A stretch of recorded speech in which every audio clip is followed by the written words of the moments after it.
Hi friends, welcome to movie review of ఆయ్. ఎప్పుడైనా సరే పెద్ద సినిమాలకు చిన్న సినిమా పోటీ వచ్చిందంటే మాత్రం చిన్న సినిమానే హిట్ అవుతుంది. సో ముందు నుంచి అనుకున్నట్లుగానే ఈ ఆగస్టు 15న 4 సినిమాలు రిలీజ్ అయితే ఈ ఆయ్ సినిమా ఒక్కటే హిట్ టాక్ తెచ్చుకుంది. అబ్బే, ఈ మధ్య స్టార్ హీరోల సినిమాలు కానీ స్టార్ డైరెక్టర్ల సినిమాలు కానీ థియేటర్లలో ఏమాత్రం ఆకట్టుకోలేకపోతున్నాయి. చిన్న సినిమాగా వచ్చిన సినిమాలు మాత్రం సూపర్ హిట్గా నిలుస్తున్నాయి. ఎగ్జాంపుల్గా చెప్పాలంటే రీసెంట్గా వచ్చిన కమిటీ కుర్రాళ్ళు, ఇప్పుడు ఈ ఆయ్. అలా అని ఈ చిన్న సినిమాలకి కొత్త స్టోరీలు ఏం కాదు, అవి పాత స్టోరీలనే తీసుకొని ఇంప్రెసివ్గా ఆడియన్స్ ఇంట్రెస్టింగ్గా చూసేలా కొత్త డైరెక్టర్లు ప్రజెంట్ చేస్తున్నారు స్క్రీన్ పై. సో దాంతో ఈ చిన్న సినిమాలు ఫుల్గా ఎంటర్టైన్ చేస్తున్నాయి ఆడియన్స్ని. ఇప్పుడు ఈ ఆయ్ సినిమాకి కూడా అలాంటి మ్యాజిక్గా జరిగింది. 2.5 గంటల పాటు హాయిగా ఎంటర్టైన్ అయ్యారని చెప్తున్నారు ఆడియన్స్. మరి ఆడియన్స్కి ఈ సినిమా అంత బాగా నచ్చడానికి రీజన్ ఏంటో ఒక్కసారి మనం కంప్లీట్ రివ్యూలో తెలుసుకుందాం. దానికంటే ముందు కొత్తగా నా ఛానల్ని వాచ్ చేస్తున్న వాళ్ళు ఎవరైనా ఉంటే please guys like, share, subscribe ఏదో ఒకటి ప్లీజ్. ఇక ఫస్ట్ ఆఫ్ ఆల్ ఈ ఆయ్ సినిమా స్టోరీ గురించి మాట్లాడుకుందాం. కార్తిక్ నార్నే నితిన్ అమలాపురం కుర్రోడు.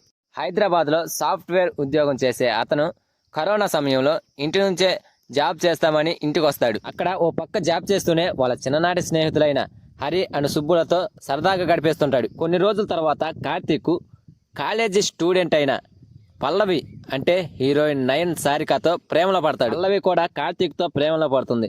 ఇక పెళ్ళే తరువాయి భాగం అనుకుంటే పల్లవికి వేరే అబ్బాయితో పెళ్లి చూపులు అవుతాయి. ఆ పెళ్లికి పల్లవి కూడా ఒక్కి చెప్పడంతో కార్తీక్ షాక్ అవుతాడు. ఇంతకీ పల్లవి మనసు మారిపోవడానికి కారణం ఏమిటి? చివరికి కార్తీక్ పల్లవిని దక్కించుకున్నాడా?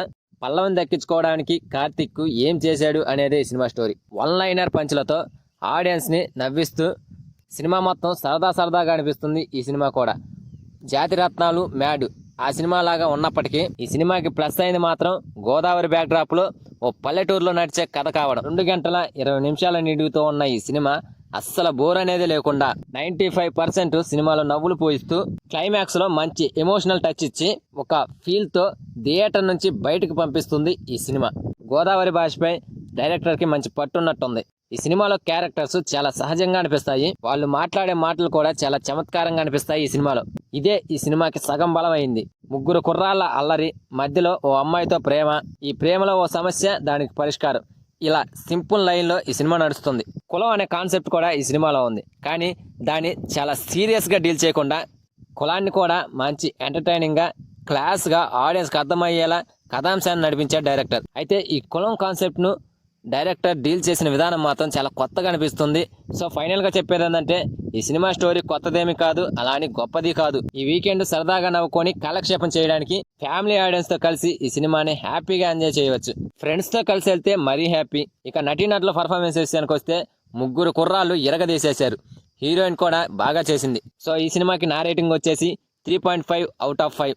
సో అది ఫ్రెండ్స్ ఈ సినిమా రివ్యూ. ఈ రివ్యూ కనుక మీకు నచ్చితే ప్లీజ్ గైస్ లైక్ చేయండి, షేర్ చేయండి అండ్ సబ్స్క్రైబ్ చేసుకొని పక్కన ఉన్న బెల్ ఐకాన్ని క్లిక్ చేసుకొని ఆన్లో పెట్టుకోండి ఫ్రెండ్స్ ప్లీజ్.